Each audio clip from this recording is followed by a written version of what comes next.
Ce dimanche, Saint-Loup-sur-Semouse marche en rose. Seul, en famille ou entre amis, choisissez votre parcours de 5 ou 10 km. Participez aux ateliers Prévention Santé. Départ à 14h depuis le château Bouly. Participation 5 €.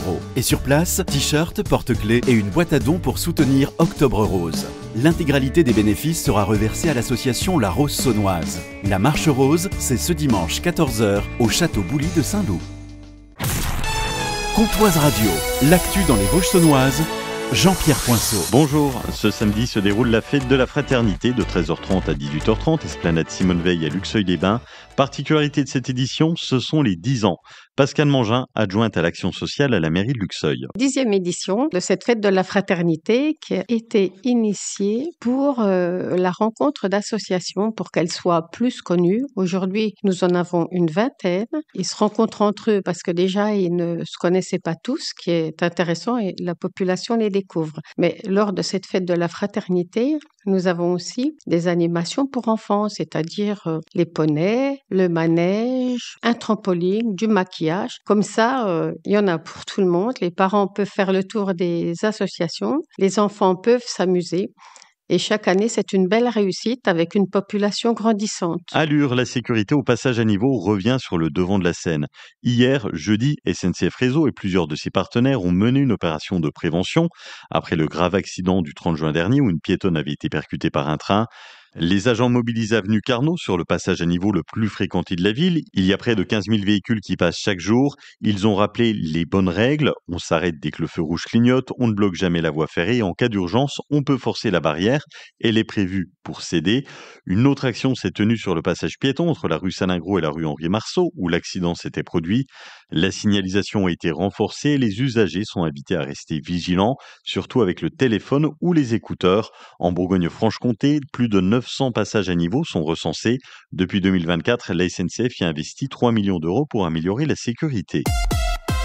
Dimanche, c'est la foire de Saint-Bresson et la MFR de Fougerolles y sera présente pour proposer un escape game. Tom est en classe de seconde CGEA à la MFR de Fougerolles. Alors l'escape game, il consiste à aider Andouillette, donc une vache qui a perdu la mémoire, à retrouver ses caractéristiques. Donc, c'est-à-dire qu'il y aura des codes à trouver, des énigmes, et au final, à la fin, on arrivera à faire retrouver la mémoire à Andouillette, la vache qui a perdu sa mémoire. Au-delà du jeu, il y aura un intérêt pédagogique. Alors déjà, ça nous apprend la communication, puisqu'on en a besoin énormément. Ça nous apprend aussi le travail en groupe et en équipe. À Vesoul, le tribunal judiciaire affiche enfin complet. Après plusieurs semaines de tensions liées à un manque de personnel, sa présidente, Violaine Amidi, se réjouit de cette stabilité retrouvée.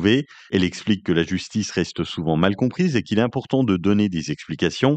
Le tribunal multiplie les initiatives pour ouvrir ses portes au public, participation aux journées du patrimoine, à la nuit du droit ou encore ciné-débat et animation avec le Conseil d'accès au droit. Il est aussi possible d'assister à une audience pour mieux comprendre le fonctionnement de la justice.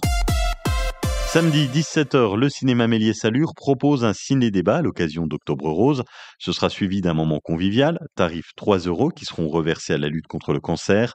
Aurore Poitou du cinéma Méliès. Avec la projection du film Je ne suis pas un héros, avec en tête d'affiche Vincent De Dienne, qui joue le rôle de Louis. Louis croit souffrir d'un cancer. C'est un moment difficile. Autour de lui, son entourage commence à s'intéresser à lui. Donc ça lui plaît plutôt finalement. Et quand il apprend que c'est une erreur de diagnostic et qu'il est en bonne santé, il hésite à le dire. Mais c'est intéressant parce que ça parle du cancer sous une autre forme, sous la forme du mensonge, de la morale, la façon dont notre entourage nous traite aussi quand on est malade.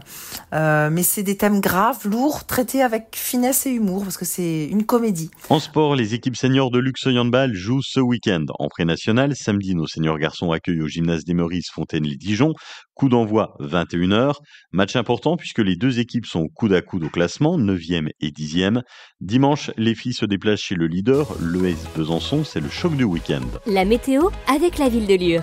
Ce samedi, ne manquez pas la journée nationale du commerce de proximité, de l'artisanat et du centre-ville à Lure. Plus de 40 commerçants, bars et restaurants proposent promos, dégustations et animations. Mais aussi village du savoir-faire avec artisans, créateurs et producteurs locaux et grande braderie d'automne. Une journée festive et conviviale au cœur de Lure. Du soleil et des températures qui deviennent agréables. 16 degrés à Sceaux, Molan, 17 à Lure, Saint-Sauveur, Fougerolles et Saint-Loup, 18 à Vesoul. Samedi, une journée ensoleillée, 17 degrés au mieux. Dimanche, du soleil, 16 degrés maximum. C'était la météo avec la ville de Lure. Ce samedi, vivez aussi Octobre Rose, avec stand de sensibilisation, marches et courses solidaires et plein d'autres animations, déambulations, concerts et grands jeux concours avec plus de 100 lots à gagner. La journée nationale du commerce de proximité, c'est ce samedi, au centre-ville de Lure. Passez un excellent week-end sur Comtoise Radio.